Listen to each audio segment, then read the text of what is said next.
Hey everybody, it's Aluna Michaels, Esoteric Spiritual Astrologer, coming at you to talk about the astrological events of May 2019. Okay, so I'm doing this on the 5th of May, so the first weekend. And it's been an interesting beginning of the month. Just to let you know, if you're listening to this right away, Mercury and Saturn. So Saturn just turned retrograde on the 30th of April. So it's worth talking about since that just happened. And Saturn's a planet of slow carefulness. We're going to talk about Saturn a lot because Saturn gets a bad reputation a lot of times. But let's just talk about, first of all, the frustrating parts of Saturn slowing down and turning direction. So stationing retrograde, slowing down to turn retrograde. Jupiter, Saturn, Uranus, Neptune, Pluto all retrograde once in the year and then go direct once, as opposed to Mercury that's doing it 3 times a year. Okay, so we can't really look at like the whole time the planets retrograde. You do want to know Saturn will go direct in the middle of September, but these slowing down points tend to be the thing you want to look at, because that can even take like a month and you can feel it for like a month. So Saturn had been slowing down in the sign of Capricorn, its own sign. And right at the beginning of May, Mercury was really close in Aries, making a square to that Saturn. So Mercury is like, I like to go, and think, and move along, and Saturn anyway is like slow down. But normally that would just be one day, Mercury would just pass by. But the way the Saturn was sitting still, it just made that go for like a week or so. So there could have been a lot of frustrations, especially that Mercury in Aries can lose its temper easily from that stuckness of that stationary Saturn. So at least we're past some of that.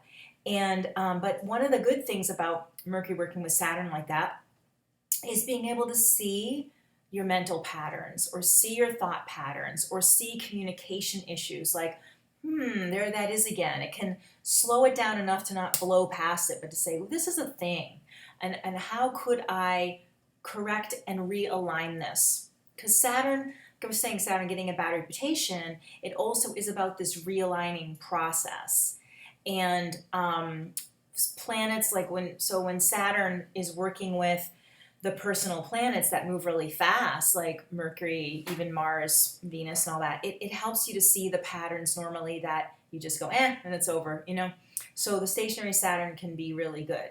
And we're going to talk a lot about it because it's also going to be working really in a positive angle with all these Taurus planets this month of May. So the other thing is that Pluto last month was slowing down. And Pluto moves really slowly anyway. So also we had Mercury square Pluto. So the Mercury Saturn, I should say, was the last few days of April, first few days of May. And then it went, Mercury moved ahead and then started working with Pluto. Let's say that's the second, third, till today maybe. So we had an overlap of the Saturn-Pluto. So one of the things that can be good coming out of that, especially with Pluto, is more about facing your dark side or facing things you don't want to deal with in yourself, being able to say, there is a solution to this. I can overcome these things.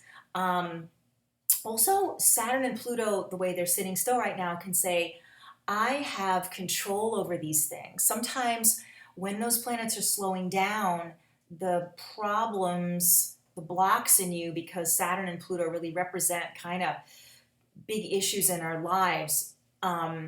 Before we discovered Uranus, Neptune, and Pluto, Saturn was the final planet we see with the naked eye. It still is. We thought it was the final planet of the solar system. Now, theoretically, Pluto is the final planet. I'm just saying it's a planet. I don't know. It's a something.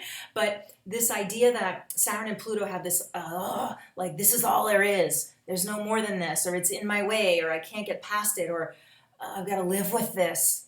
And it does represent, Saturn and Pluto can represent limitations, or, like even more, our mortality can be Saturn and Pluto. But also it's this idea that when those planets are slowing down like they both are, that we're not trapped in these limitations. We somehow have created them. And we can uncreate them and create new limits and boundaries. There always has to be some sort of some sort of limit to say, this is where, my next box is. We say get out of your box. We have to have some sort of box to kind of manage in the world. So you can say, wow, like I'm ready for a bigger box. I'm ready for a bigger scope. That I'm going to focus on this, even if it's an area of focus, to have a limitation, to be able to accomplish things and create goals can be Saturn, Pluto. So the slowing down and having that Mercury stuff going on is like, okay, this is where I catch myself. This is where I am in control of the pattern. This is how I can uncreate that pattern, create a new pattern. So that can come out of those first few days of April. Now, what's interesting is that, of course, the sun sign is in Taurus most of May, but also Mercury and Venus tend to travel close to the sun anyway, but sometimes they aren't all there at the same time. So we've got, let's see when these dates are for you. Mercury will go into Taurus on the 6th. That's Monday, tomorrow. I'm doing this on Sunday. And then Venus goes into Taurus on the 14th. And also Mars goes into Cancer on the 15th. And Cancer and Taurus have a easy relationship, okay? So let's just leave the Mars there for a second. But so with the Sun, Mercury, and Venus all working, because they're Earth signs working positively, a trine to Saturn and Pluto, even though the Saturn and Pluto are going backwards, can really give a sense of power, of like being in your center and being in your core, which is what, Taurus is like, here I am, this is me. And Saturn, Saturn and Pluto are both similar like that, and they're both in Capricorn, Capricorn being an earth sign, which likes to have a center of balance and an axis, and a position of balance. For instance, because both of the planets are in Capricorn, Saturn and Pluto right now, Capricorn represents the spinal column. So, and then Taurus is like your gut sense, like if you've ever taken martial arts, like your hara, just, boom. This is like a central portion of me that when I was growing up, there were these things called weebles. I don't know if they still make those, but the catchphrase was weebles wobble, but they don't fall down.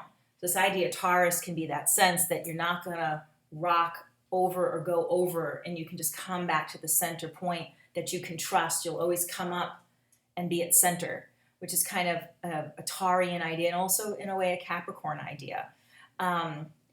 Maybe less so Virgo, if you're talking about earth signs, because Virgo can be more because it's ruled by Mercury. But the idea that all these planets in Taurus working so well with these planets in Capricorn can say whatever sort of kerfuffle was going on when these planets were in Aries, and maybe you felt discouraged, it's like, okay, if you at least have that idea that somehow I'm behind all of this, I've written this script, or I do have an ability to change the pattern. The Taurus planets, when they move in later this month, can be through meditation, through quiet reflection, through non-reactivity, because the Aries planets are real reactive, like, dang it, Taurus is like, there it is. What am I going to do about this? And, this is what I'm going to do about this. Implementing slowly but surely the new pattern.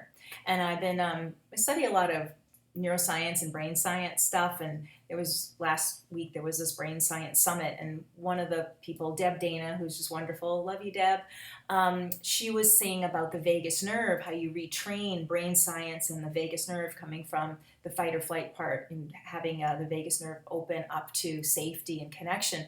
And she's saying, frequent small changes. And Taurus is like that it can say, we're going to get there. It doesn't have to be like right now and then give up. So it's like little bits adding up make the change. It's just the consistency.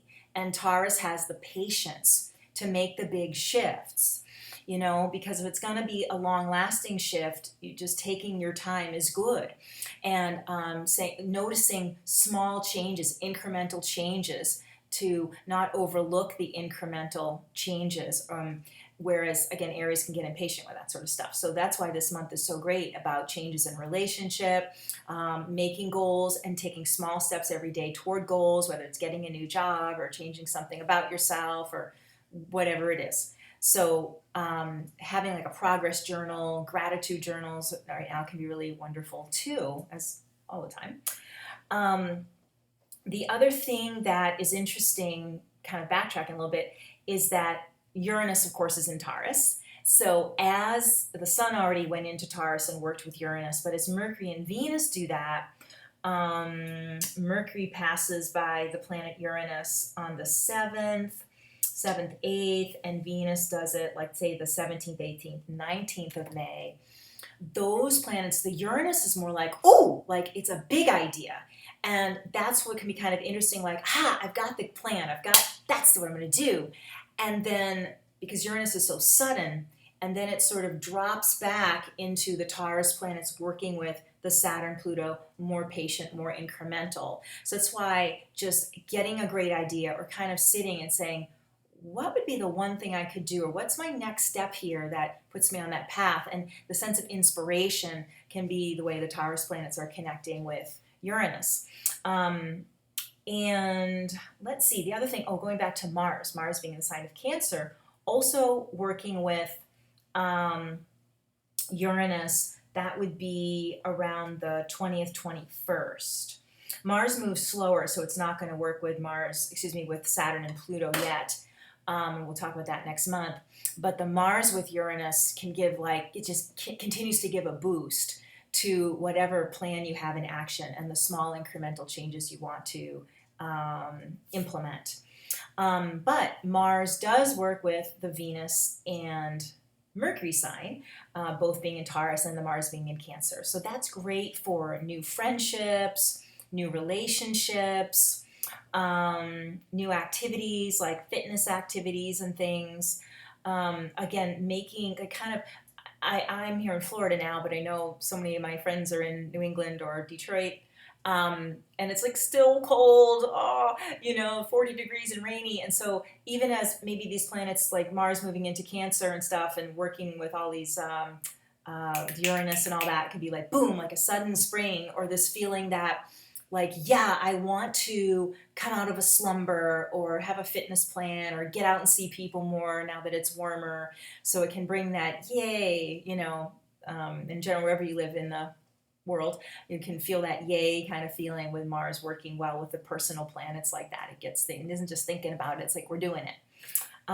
So in general, I think the whole month is about persistence and commitment and gentle steps forward, and just the small steady steps, and really seeing how they add up, and keeping that progress journal, and having a friend who says, wow, you are making all these shifts and changes, and not looking for some big dramatic change, but a steadiness of I am growing. So it's less dramatic and more realistic changes, and you can feel that even in romantic partnerships, not seeming so over the top and overexciting, but steady and comfortable and realistic and good.